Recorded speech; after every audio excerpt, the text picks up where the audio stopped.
선교 시대의 무동면 선교사, 중국 선교의 아버지로 불리는 허드슨 테일러는 1832년 영국의 경건한 감리교 가정에서 태어났다. 허드슨은 태어나기 전부터 부모의 굳은 신앙에 의해 하나님께 드려진 자녀였다.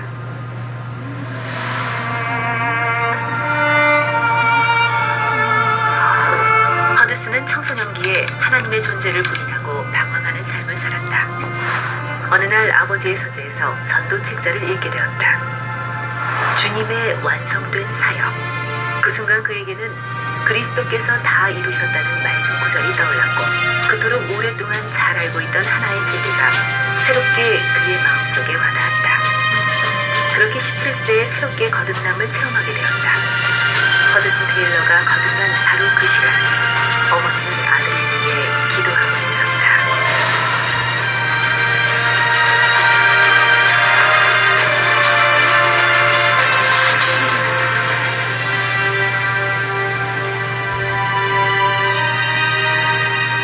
허드슨은 기도 속에서 나를 위하여 중국으로 가라는 하나님의 음성을 듣게 되었고, 그 즉시 중국 선교사가 되기 위한 기본적인 훈련을 시작했다. 중국어를 공부하면서 틈틈이 고대어 공부를 했고, 성경 공부와 기도, 운동과 음식 절제 등 전도자로서의 훈련을 해나갔다. 또한 중국의 의료 기술이 부족해 많은 사람들이 죽어가고 있다는 것을 알고 의학 공부도 시작했다. 의학 공부를 더하기 위해 거처를 런던으로 옮기자 아버지와 중국 복음화 선교회가 동시에 생활비를 부담해주겠다고 했지만 허드슨은 양쪽 제안을 모두 거절했다. 물질적인 대책을 전혀 세울 수 없는 형편에서 오직 하나님 한 분만 의지하고 중국으로 떠나야 했기 때문에 오직 기도만이 이 문제를 해결할 수 있는 방법임을 믿고 기도로 승부를 걸 것을 스스로 다짐했다.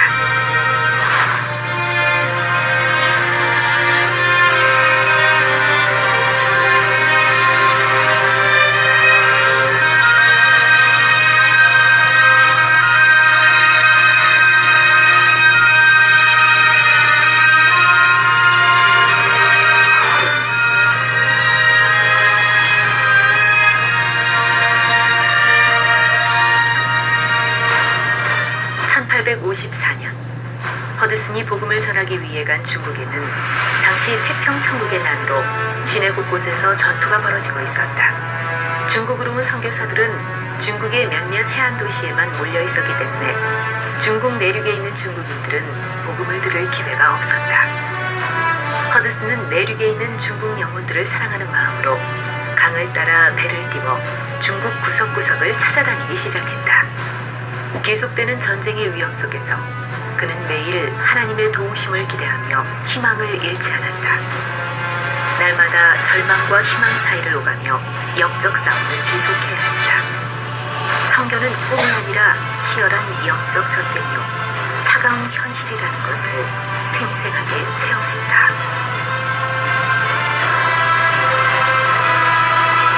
내륙에 있는 중국인들의 외국인 기피증은 그 어느 나라보다도 심해 그 거리감은 복음을 전하는 데 방해가 됐고, 중국인들과의 거리를 조금이라도 좁히기 위해 허드슨은 중국식 복장과 변발을 했다. 도리어 그것이 문제가 되어 많은 동료 선교사와 영국로부터 우등민족의 품위를 떨어뜨린다고 비난을 받았지만, 많은 영혼을 전도할 수 있다면 그런 것들이 전혀 문제가 되지 않는다고 생각했다.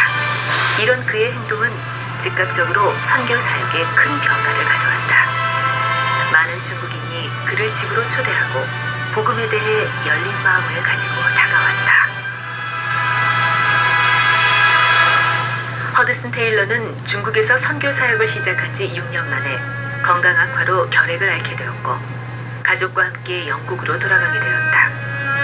상태는 생각보다 심각했고, 치료만 마치고 곧바로 중국으로 돌아가려던 그의 계획은 수포로 돌아갔다. 영국에 있는 시간은 중국에서 여러 가지 선교 사업을 해본 경험을 통해 훨씬 더 치밀하고도 완벽한 중국 선교 전략을 세우는 시간이었다. 중국에서 6년 동안 현장 사역을 하며 경험으로 얻은 것, 앞으로의 비전, 그리고 중국 내륙 선교와 그에 따른 후원에 대한 필요성을 책으로 출판했다. 그 책이 출판된 후 중국 선교사 지망생들이 몰려들기 시작했고, 마침내 중국 내륙 선교회라는 열매를 맺게 되었다. 이 중국 내륙 선교회는 어느 교파에도 속하지 않으며 재정적으로는 누구의 도움도 받지 않고 오직 하나님께만 매달리는 방법으로 운영해갔다. 허드슨 테일러는 건강 문제로 귀국한 지 6년 만에 그의 가족과 선교사 신앙생활을 이끌고 중국 항주로 향했다. 항주에 도착해 거처와 예배당, 병원 시설까지 다 갖춘 후 함께 온 선교사들과 선교 사역을 시작했다. 항주에서 선교 사역을 펼치고 이듬해 성도 수는 1,500명으로 든든하게 자리를 잡아갔고 이후에도 허드슨은 언제나 그 선교지에 교회가 자리를 잡으면 미련 없이 다른 선교사에게 모든 것을 맡기고 또 다른 선교지로 향했다. 그는 중국의 교회를 세우는 데 주력하기보다는 중국 전역을 복음화하겠다는 비전을 갖고 빠른 시일 안에 중국의 모든 사람으로 하여금 복음을 듣게 하는 데 목적을 두었다. 또한 중국 복음화는 기도 생활을 통해 하나님의 일을 이루는 것이라고 생각했다. 1874년 허드슨은 편지에서 만일 의료 사업이 복음 전도를 대신한다면 이것은 극단적인 잘못이다. 만일 우리가 학교나 교육으로 신령한 능력을 대신해 사람의 마음을 변하게 한다면 이건 역시 잘못이다. 만일 우리가 영생하신 하나님을 의지하지 않고 돈과 학문, 여타의 어떤 것을 의지한다면 이것은 크게 잘못된 것이다 라고 하였다.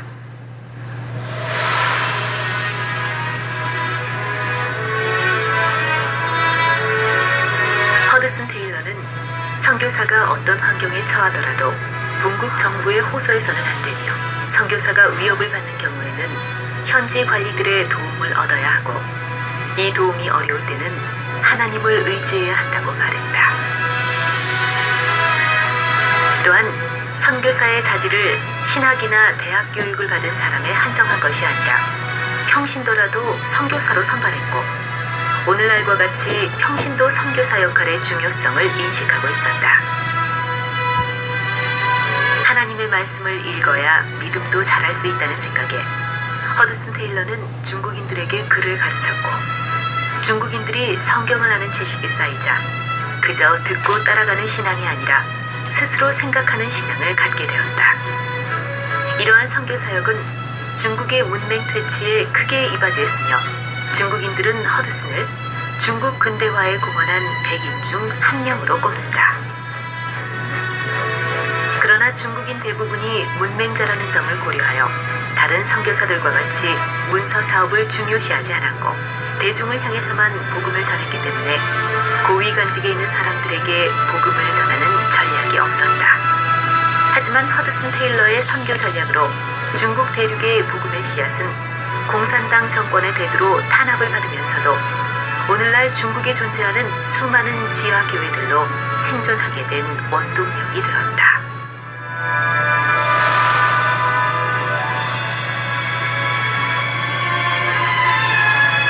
허드슨 테일러는 단순히 다른 선교사들이 꿈꾸지 못했던 중국 내륙의 깊은 곳까지 들어가 선교를 위해 일한 것 외에도 세계 여러 곳을 다니며 중국을 알리고 중국을 위한 선교회를 조직했다. 그가 하나님의 부름을 받던 1905년 당시 중국 내륙 선교회 선교사의 수는 처음 24명에서 828명으로 늘었고 중국인 사역자 1152명, 세례받은 중국 신자의 수 18,625명, 418군데의 교회, 1,424지역 선교본부, 그리고 150군데의 학교가 있었다. 그가 인도했던 중국 내륙 선교회는 바울이 유럽의 기독교를 전파한 이래로 가장 넓은 지역에 복음을 전한 단체이다.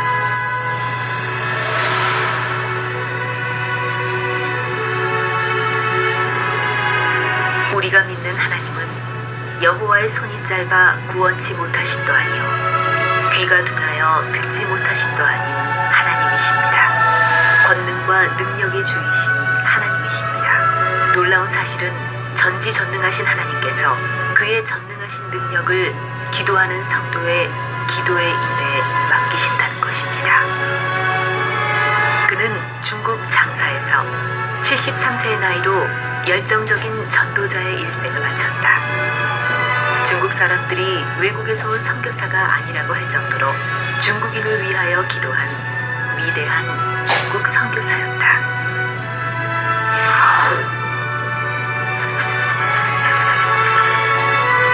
우리는 언제나 기독교 사역의 신성함에 주목할 필요가 있다. 즉, 하나님의 사역은 하나님을 위한 인간의 사역이 아니라 인간을 통한 하나님의 사역인 것이다. 우리에게는 하나님의 동역자라는 특권이 주어져 있다. 그러므로 우리는 복음을 전파하고 진리를 선포함으로써 죄로 가득 찬 이 세상에 하나님의 온갖 축복과 은혜가 임하게 할 수 있다는 사실을 잊어서는 안 될 것이다. 또한 우리의 사역이 얼마나 고귀한 것인가를 망각해서도 안 된다.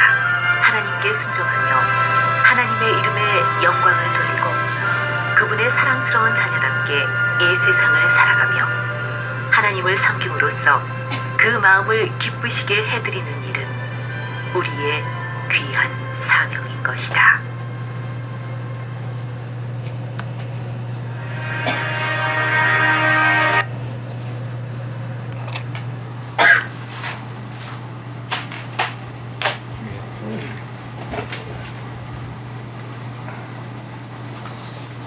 중국을 최초로 선교한 허드슨 테일러에 대한 영상을 봤습니다.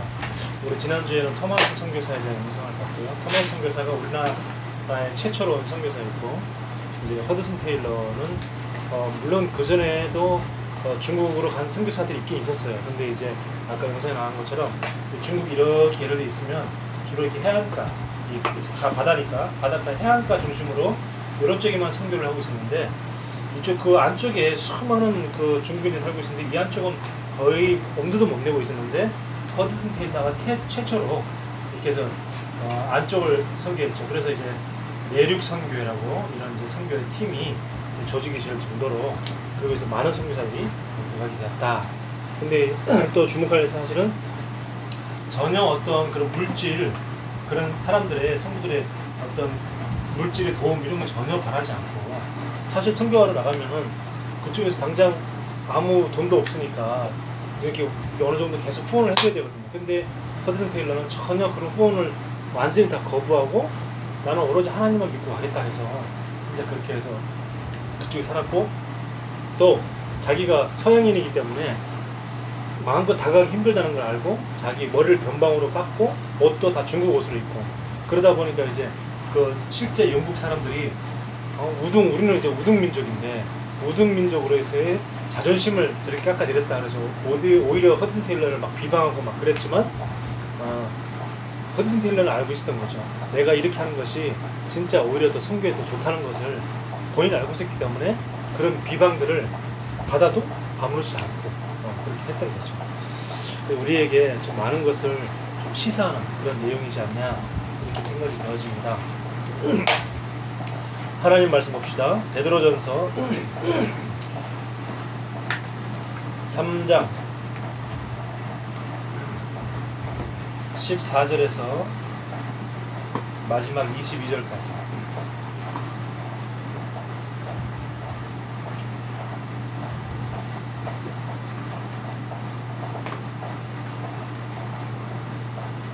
(3장) 14절에서 베드로전서 3장 14절에서 22절까지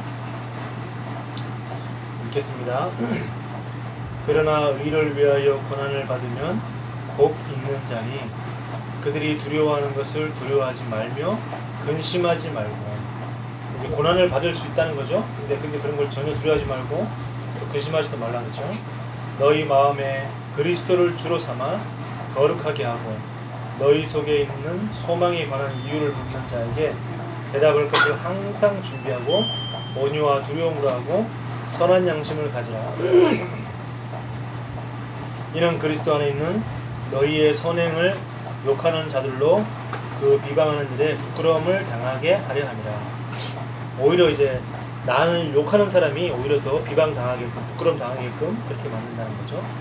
17절입니다. 선을 행함으로 고난받는 것이 하나님의 뜻일진데 악을 행함으로 고난받는 것보다 나으니라.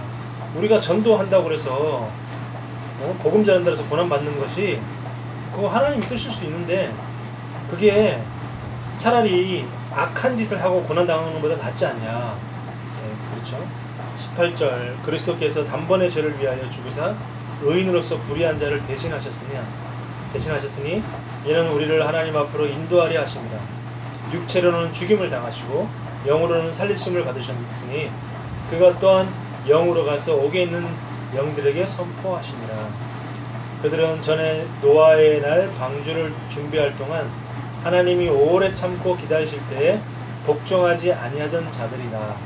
방주에서 물로 말미암아 구원을 얻은 자가 몇 명뿐이니 겨우 8명이라. 노아의 가족들만 구원받았죠.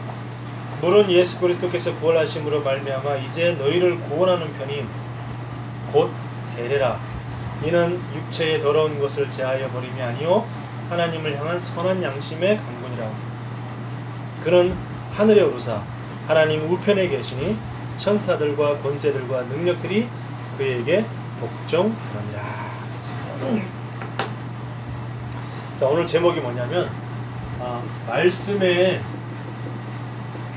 능력을 증거하라.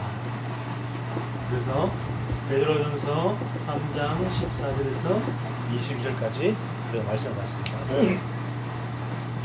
우리가 말을 하면 이 말은 누구를 나타냅니까? 그 사람을 나타내죠. 말을 하면 어떤 사람은 말을 막 해보면 굉장히 막 사람들 답하게 하는 사람도 있어요. 그럼 그 사람이 그 말하는 사람이 그 사람이에요. 또 어떤 사람은 이렇게 딱 봤을 때 막 진짜 막 머리도 막 이렇게 막 이상하게 옷도 막 옷도 야하게 입고 막 그래서 진짜 아무 생각 없는 애처럼 보이는데 실제로 딱 대화를 해보면 애가 너무 생각이 반듯하고 또 이렇게 되게 철이든 그런 애들도 있거든요. 그러니까 그 말을 안 해보면 사람들은 잘 모르죠. 그래서 이 말이 누구냐면 말이 바로 내 자신입니다. 그래서 이 말이라는 게 참 중요합니다. 그래서 말을 어떻게 하냐에 따라서 그 사람이 다 알 수 있죠. 대화를 통해서 그 사람을 알 수 있습니다. 어느 정도는. 그러니까 딱 말을 해보면 이 사람은 참 자존감이 참 높구나. 말을 해보니까 이 사람은 참 자존감이 참 낮구나. 말을 해보니까 이 사람은 되게 자신감이 있구나. 말을 해보니까 이 사람은 너무 사람이 너무 자신감이 없고 영 사람이 힘이 없구나. 이런 것들이 다 말을 통해서 다 나오잖아요. 그게 말이 나란 말이에요. 말. 그래서 우리가 어떤 말을 어떻게 하느냐에 따라서 내 이미지가 그대로 드러납니다. 말에는 내 성품이 나오고 말에는 나의 성격이 드러나고 말 속에서 그 사람의 모든 웬만한 전반적인 것들이 말을 통해서 다 알게 됩니다. 그런 것처럼 우리가 하나님의 말씀을 통해서 우리는 뭘 알게 됩니까? 하나님을 알게 됩니다. 그만큼 이 말씀이 중요한 겁니다. 우리가 말씀을 들을 때 하나님을 알게 되잖아요. 왜냐하면 하나님의 말씀 속에 하나님의 성품과 하나님의 뜻과 하나님의 계획 그리고 하나님의 모든 것들이 하나님의 말씀 속에 다 들어있기 때문에 말이 나라면은 말씀은 곧 하나님이십니다. 그래서 우리가 말씀을 잘 얼마나 집중하고 듣냐에 따라서 하나님의 계획과 뜻을 깨달을 수도 있고요. 내가 말씀에 집중하지 못하면 그만큼 말씀하고 나는 전혀 상관이 없는 그렇게 되어집니다. 자, 그래서 말씀은 곧 하나님이시다. 자, 요걸 이제 딱 알고 먼저 깨달을 게 있습니다. 먼저 뭘 깨달았냐면 분명히 예수를 그리스도로 알고 믿고 마음에 영접한 사람들은 보혜사 성령이 분명히 여러분과 함께 있습니다. 그렇죠? 네, 분명히 여러분과 함께 있어요. 예수를 구주로 믿고 마음에 영접하는 자 곧 그 이름을 믿는 자들에게는 하나님의 자녀가 되는 권세를 주셨으니. 자, 분명히 예수를 구주로 영접한 사람은 분명히 함께하고 계십니다. 그렇죠? 자, 근데 요게 안 되니까 이걸 내가 사실적으로 내가 잘 못 누리다 보니까 뭐가 되냐면은 이게 종교가 됩니다. 종교생활 되어지고 또 신앙생활이 피곤해. 신앙생활하면서 막 힘이 나는 게 아니고 오늘 또 은혜 받으니 너무 감사하다 이게 아니고 그냥 피곤하고 그냥 내는 맨날 봉사헌신만 해야 되는 것 같고, 그리고 또 이 전도가 그냥 뭐가 하나님의 중요한 그 사역이 아니라 그냥 전도가 단순히 그냥 하나의 프로그램 혹은 일이 되어버리는 거예요. 그래서 고린도전서 3장 16절에 보니까 너희는 하나님의 성전인 것과, 우리가 하나님의 성전이라고 했어요. 하나님의 성령이 너희 안에 거하는 것을 알지 못하느냐. 분명히 우리가 안에서 우리 함께하고 계시거든요. 자, 그리고 요한복음 14장 16절에 보니까 보혜사 성령이 우리와 영원토록 우리와 함께 있겠다고 분명히 말씀했습니다. 그러니까 우리가 말씀이 하나님이 맞기 때문에 말씀을 딱 붙잡으면 됩니다. 다른 거 뭐 감각적인 거, 꿈 이런 거 중요하지 않습니다. 어제 꿈에 하나님이 나타나가지고 이런 내가 환상을 보여줬다고 그거 그렇게 중요하지 않아요. 중요한 건 아닙니다. 중요한 건 뭐냐? 하나님의 말씀이 중요하다. 자, 그럼 두 번째, 하나님을 내가 계속 만나야 돼요. 하나님을 뭐를 통해 만납니까? 말씀과 기도를 통해서 내가 하나님을 만나야 되는 것이고, 그리고 뭡니까? 이 예수 그리스도를 내가 만나는 삶이 내가 체험이 되어야 돼요. 자, 예를 들면 우리 바울을 한번 볼까요? 바울은 예수 그리스도를 만나기 전에 완전 예수 그리스도를 잡아 죽이고 감옥에 가두는 그런 완전 핍박자였습니다. 그런 완전 핍박자가 예수 그리스도를 만나고 예수 그리스도를 체험한 이후에 완전 전도자로 바뀌었습니다. 핍박자가 전도자, 이렇게 완전히 바뀌었어요. 그래서 진짜 예수 그리스도를 내가 머리로 아는 것도 중요하지만 머리로 아는 것이 끝나지 않냐고, 진짜 그리스도를 체험하는 것이 진짜 중요하다. 왜냐하면 이 그리스도를 통해서 누굴 만납니까? 하나님을 만납니다. 이 그리스도를 통해서 하나님을 만나고, 근데 또 하나님은 영이잖아요. 영이기 때문에 어떻게 돼요? 성령으로 하나님을 만나는 거예요. 자, 이게 바로 뭐냐? 요게 바로 삼위일체 교리입니다. 삼위일체 교리. 근데 희한한 것은 예수 믿는 사람, 일반 교회 다니는 사람들이 삼위일체를 알고 믿었다가도 이상하게 이단으로만 넘어가면 삼위일체를 부인합니다. 특히 뭘 부인합니까? 예수님이 하나님이라는 사실을 부인해요. 그러니까 예수님 하나님 아니래요. 이단 넘어가면. 분명히 일반 교회 다닐 때는 예수님 하나님이라는 사실을 다 믿고 있었고 삼위일체를 다 알고 믿고 있었는데, 이상하게 이단으로만 넘어가면 거기서 확 헷가닥 해가지고 그 다음부터는 아니라 예수님 하나님 아니고 예수님은 그냥 훌륭하신 분, 예수님은 그냥 아주 존귀한 그런 사람, 이렇게 돼버립니다. 왜 그렇게 돼요? 예수님이 하나님이 아니어야만 이유가 있는 거죠. 왜 예수님이 하나님이 아니어야 되냐? 예수님이 하나님 아니어야지 그 예수님의 자리를 누가 들어오냐? 바로 그 교주 이만이나 안상홍이나 그런 교주가 다 들어오는 겁니다. 그래서 이 삼위일체 교리 중에서 가장 중요한 키는 뭐냐? 예수님은 하나님이시다. 예수님은 전능하신 분이시다. 예수님은 창조자시다. 이걸 내가 딱 알고 있어야 되는 거예요. 자, 그러면 하나님을 어떻게 만나냐? 하나님을 어떻게 만날 것인가? 기도로 만나는 겁니다. 기도로 예수님을 뭐합니까? 마음에 영접하는 거예요. 예수님을 마음에 영접하는 것이 내가 하나님 자녀 되는 것이고 하나님 만나는 길입니다. 그리고 기도는 뭐냐면 이제 내 마음과 내 생각을 하나님께 의뢰하는 게 기도입니다. 내 생각대로 하는 게 아니고. 그리고 기도는 뭐냐면 하나님과 대화하는 거예요. 내가 우리 삶 속에 사람 간의 대화도 중요하지만 하나님과의 대화가 참 중요하잖아요. 그래서 이 대화가 뭐냐? 하나님과의 대화가 이게 바로 기도다. 하나님, 오늘 우리 은미가 들어오면서 나한테 인사도 안 했어요. 이거 다 대화죠, 그죠? 자, 그리고 나의 신앙을 고백하는 것이 기도입니다. 나의 신앙을 고백하는 것. 자, 그리고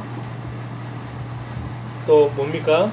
아, 하나님, 우리 은미가 째려봤어요. 이런 것도 다 기도죠. 그리고 하나님께 항복하는 것이 뭡니까? 기도입니다. 항복한다는 것은 무슨 말이죠? 내 생각을 내려놓는 겁니다. 하나님께 기도하다 보니까 아, 내 생각이 틀렸구나라는 것을 하나님이 깨닫게 하시는 거예요. 나는 내 생각대로 막 이렇게 기도하잖아요. 기도하다 보면 하나님이 어떻게 됩니까? 내 생각을 깨닫게 하세요. 아, 내가 지금 틀렸구나라는 것을. 그래서 우리가 기도할 때 가능하면 정말로 집중할 수 있도록 핸드폰도 안 보고, 그리고 집중할 수 있도록 눈에 아무것도 안 보이게 눈을 감고, 그래야지 집중이 되거든요. 눈을 가만히 감고, 또 귀에도 가능하면 좀 소리 안 들리게 좀 이렇게 이렇게 핸드폰도 다 꺼놓고 음악 소리도 좀 가능하면 좀 이렇게 줄이고, 그래서 집중할 수 있는 순간을 딱 만든 다음에 조용하게 딱 기도하면요, 하나님이 우리의 마음과 생각에 평안을 주시고 위로를 주시고, 또 내 생각이 맞는지 틀린지도 하나님이 깨닫게 해주시는 거예요. 그래서 이런 기도가 참 중요합니다. 하나님, 은미가 째려봐요. 어떻게 합니까? 그래서 이렇게 기도하는 거죠. 자, 기도로 하나님을 만나고, 그 다음에 말씀으로 하나님을 만나는 겁니다.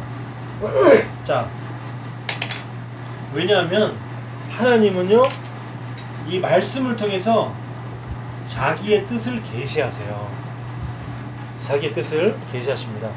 그래서 이사야서 55장 11절에 보면 하나님이 말씀을 그 뜻을 이루신다 그랬고 형통케 하신다 그랬어요.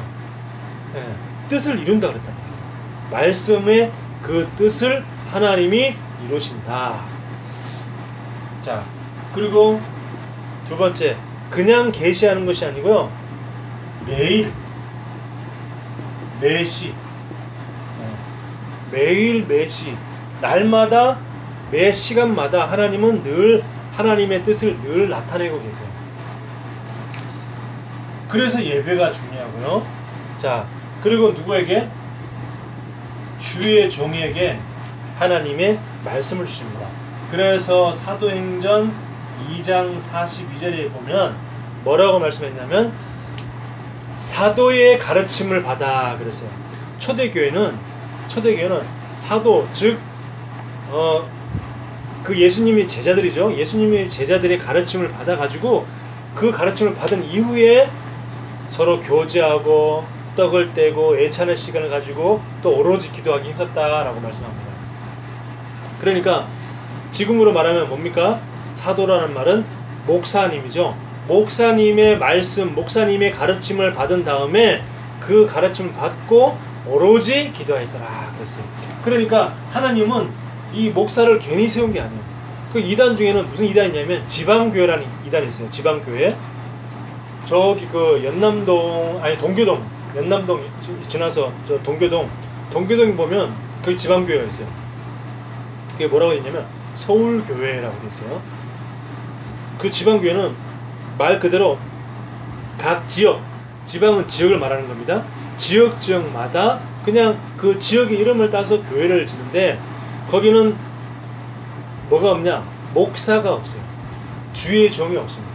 그냥 자기네끼리 돌아가면서 오늘은 내가 설교할게, 내일은 은미가, 다음 주에는 은미가 설교해, 그 다음 주는 사모가 설교해, 이런 식으로 이렇게 돌아가면서 전혀 없어요. 그런 게 없어요. 그 다음 주는 누구 집사, 그 다음 주는 누구 성도, 그 다음 누구 형제, 누구 자매, 이런 식으로 돌아가면서 설교합니다. 그러니까 온전한 하나님의 뜻을 알 수 있겠습니까? 알 수 없겠습니까? 전혀 알 수 없어요. 왜냐하면 신학적으로 너무 약하기 때문에 이것이 진짜 그 하나님이 원하시는 말씀인지를 정확하게 분별을 할 수가 없는 겁니다. 예, 그런 이단이 있단 말이에요. 이단 중에는. 또 누가 그런 이단이냐면 바로 몰몬교. 그 왜 지금도 길거리가, 오늘도 잠깐 지하철역에서 만났는데 하얀 와이셔츠에 넥타이, 까만 넥타이 메고 옆에 이렇게 쫙 명찰을 딱 메고 뭐 장로 누구누구 해서 외국인들이 그렇게 해서 두 명씩 쥐어다니면서 이렇게 다루잖아요. 걔네들이 이제 몰몬교인데 그 몰몬교도 목사가 없어요. 몰몬교도 목사가 없고 그냥 그 몰몬교 안에 장로라는 사람이 있어요. 그 장로라는 사람이 그냥 이렇게 설교하는데 장로라는 사람이 목사처럼 늘 매주마다 설교하냐 그게 아니고 그냥 장로는 전체를 다 그냥 좀 이렇게 좀 중심을 딱 잡고 이렇게 교회를 관리하는 사람이고 설교는 누가 하냐? 걔 돌아가면서 하는 거야. 거기도 돌아가면서. 이단들의 특징이 뭐냐? 그렇게 목사가 없는 이단이 있고 또 목사가 교주가 된 이단이 있고 그런 이단들이 이렇게 존재하고 있습니다. 또 여호와의 증인도 마찬가지죠. 여호와의 증인도 목사가 없죠.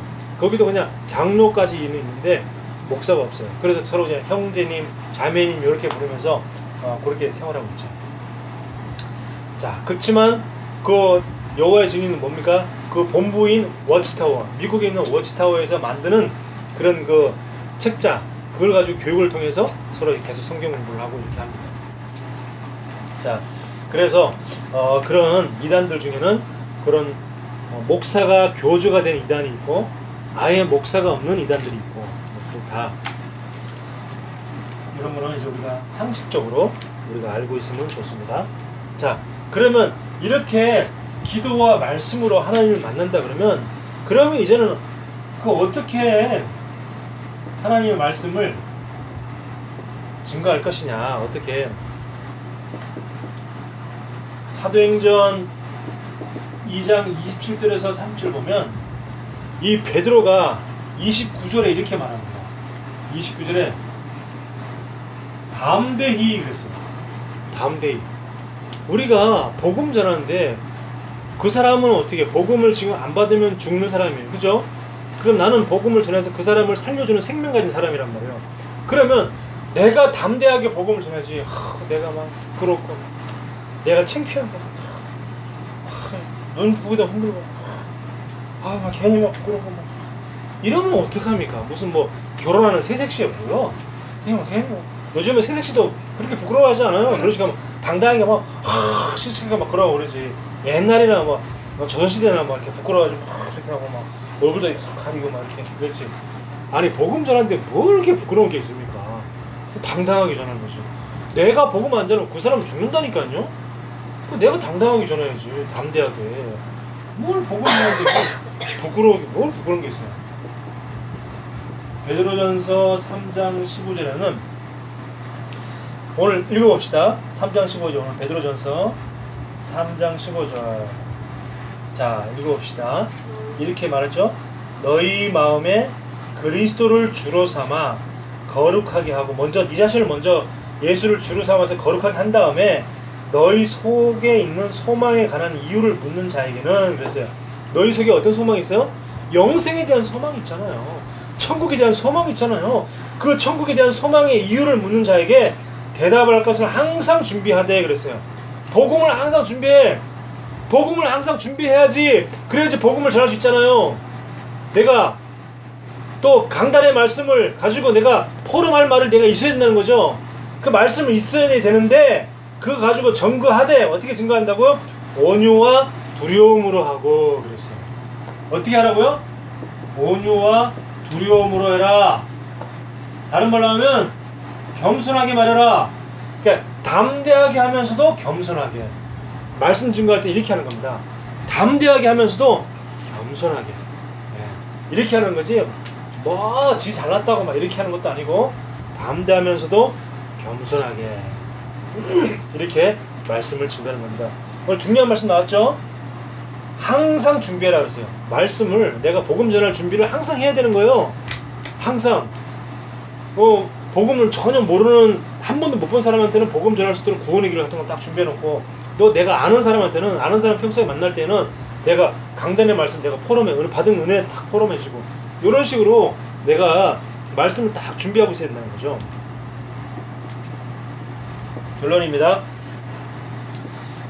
이번 주 강단에 시편 119편 105절에 보니까 주의 말씀은 뭐라고요? 주의 말씀은 뭐라고요? 발의 등이요. 그 다음에 뭐라고요? 내 길에 빛이다. 우리 인생길에 빛이에요. 말씀이. 오늘 말씀의 능력을 증거하잖아요. 말씀의 능력을 증거하라 그랬는데 이 말씀이 뭐냐? 바로 우리 발의 등이요 내 길의 빛입니다. 깜깜한 밤길을 가는데 깜깜한 진짜 새카만 밤길을 가는데 발에 아무것도 안 보이면요 돌뿌리 걸려서 넘어지잖아요. 그죠? 그래서 우리가 발에 등이 필요한 겁니다. 그래서 말씀은 내 발의 등이요 내 길의 빛이다 그랬습니다. 그래서 말씀이 진짜 내 발의 등이고 내 인생길을 비추는 빛이 맞다면 내가 어디에 올인해야 되냐면 예배에 올인해야 됩니다. 예배에. 왜냐하면 예배자가 전도자가 되기 때문에 내 인생이 늘 내 마음과 생각에 또 일상생활에 또 일주일 상안의 삶의 중심이 뭐냐면 늘 예배가 돼야 돼요. 예배에 올인해야 됩니다. 그렇다면 내가 예배에 올인할 수 있도록 내가 뭡니까? 내 생활 습관, 라이프 패턴도 또 예배에 딱 기준이 되게끔 예배에 내가 최상의 스케줄로 최상의 컨디션으로 내가 예배 드릴 수 있도록 만드는 거예요. 그게 예배에 올인이라는 거지. 다른 날은 일할 때는 최고의 컨디션을 유지하면서 내일 일해야 되니까 일찍 자야지. 그러면서 예배할 때는 뭐 내일은 뭐 일 안 가니까 막 늦게까지 자고 그러면 안 돼요. 그건 예배의 올인이 아닙니다. 예배의 올인이라는 것은 진짜 내 인생이 거기 올인되었기 때문에 예배의 최적의 컨디션을 만드는 겁니다. 예배. 아니 직장이 더 중요합니까? 예배가 더 중요합니다. 예배가 중요하잖아요. 영적으로 내가 주일날 예배에 영적인 힘을 얻고 일주일 동안 내가 삶 속에서 내가 승리하고 그리고 내가 일상생활을 도전하는 것이지 주일날 예배 실패해보세요. 아무리 내가 컨디션이 좋아도 내가 일주일 삶 속에 조금 문제면 바로 자빠지고 넘어지잖아요. 그래서 예배에 내가 최고의 은혜를 받을 수 있도록 내가 최고의 컨디션을 만드는 겁니다. 그리고 또 주일날 혹시 사회생활 하다 보면 불신자가 가족이나 아니면 불신자 친척이나 아니면 불신자 친구가 주일날 결혼할 수도 있어요. 그러면 어떻게 됩니까? 이번 주는 친척이 우리 가족이 결혼해가지고 주일날 예배 못 가겠네. 그게 아니고 나는 주일날 예배 드려야 되는데 그렇기 때문에 내가 미리 내가 너에게 축의금을 주겠다. 축의금도 보내주고 돈 준다는 식당 사람 없거든요. 그러면 그래 뭐 그럴 수 있지 뭐 그래 너 예배 드려 이렇게 얘기한다고요. 왜? 돈 주니까 축의금 미리 주고 나는 너저 네가 진짜 가고 싶다. 내가 정말 가서 내가 진짜 네가 결혼식에 내가 직접 가서 널 축하해주고 싶은데 나는 예배를 빠지면 나는 힘들다. 그래서 영적인 힘이 없다. 나는 내가 살기 위해서 예배를 꼭 드려야 된다. 그래서 내가 미안하지만 내가 너에게 미리 내가 축의금을 준다. 그러면요 다 괜찮다 합니다. 다 이해해줘요. 그래서 예배에 내 인생이 올인되어져야 돼요. 그게 올인입니다. 뭐 때문에 빠지고 뭐 비가 와서 오늘 예배 못 가고 무슨 뭐 차가 뭐 데리러 안 와서 예배 안 오고 그게 무슨 예배 올인하는 사람이에요. 그건 예배 올인이 아니죠. 그러면서 내가 예배 올인되어지면 받은 은혜가 크겠죠, 그죠? 그 은혜를 가지고 어떻게 해야 돼요? 내가 내 주변 사람들에게 그걸 갖다가 전달해주는 올아웃을 하는 겁니다. 내가 예배에 올인 안 되진 사람이 있는 것 같아요. 자, 그러면서 뭡니까? 이렇게 받은 은혜를 갖다가 내가 올아웃 할 때 그 다음에 어떻게 돼요? 현장을 살리는, 현장을 변화시키는 올 체인지의 응답을 받게 됩니다. 자, 그래서 순서는 이게 순서예요. 제일 첫 번째 순서가 내가 먼저 예배에 올인되어져야 된다. 예배에 올인되어지는 사람이 그 받은 은혜를 가지고 올아웃 할 수 있지, 내가 올인되어지지 않으면 올아웃 할 수가 없습니다. 그래서 정말 예배의 은혜에 올인되어지는, 영적인 것에 내가 올인할 수 있는 그런 우리 행복한 교회 되어지기를 예수 그리스도의 이름으로 축원합니다. 기도합니다. 하나님의 은혜를 감사합니다.